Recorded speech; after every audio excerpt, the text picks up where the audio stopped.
Hi, my name is Stephen McGee and I'm the author of Solar Radiation, Global Warming and Human Disease. And I want to talk about infrasound because I recently started detecting infrasound at my home in Tucson, Arizona. I found that very concerning because I'm actually very familiar with the subject of infrasound because I've read this book. This book, it's called Wind Turbine Syndrome. It talks about what infrasound can do to the human body. It can do a very wide range of things to the human body. My infrasound appears to be coming from here. This is the Barry M. Goldwater Military Firing Range. It's out in the desert. It's maybe like 100 miles or so from my home. And I used to work a little bit closer to this firing range at a place called Kitt Peak. I can tell you, on Kitt Peak, you can hear sonic booms. So it's a daily occurrence, almost. And some days you'll hear several sonic booms during the daytime when you're on Kitt Peak. I can't hear them at my home, but this is a sheet of acrylic plastic that I'm currently testing.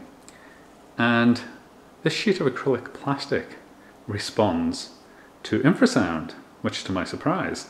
It's very, very distinctive when it starts responding to infrasound.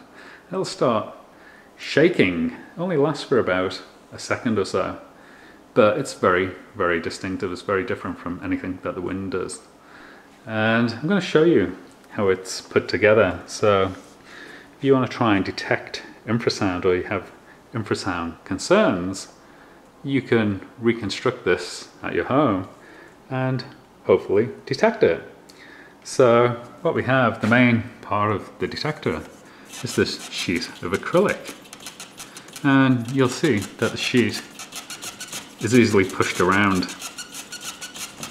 And just to hold it in place, to stop it bowing out under gravity, I've got this very thin window screen frame that I got from the hardware store.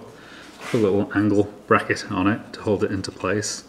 So it's not attached at the top, it's just kind of loose up at the top end. It's been held in place by the roller blind up there.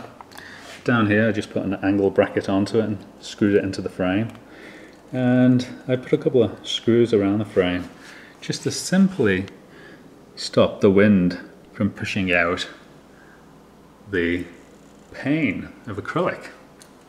So that's the only attachments it has. So this pane is free to move, and it does so when infrasound comes through. And it's very, very distinctive when it does it, when some infrasound comes through. So that's my infrasound detector.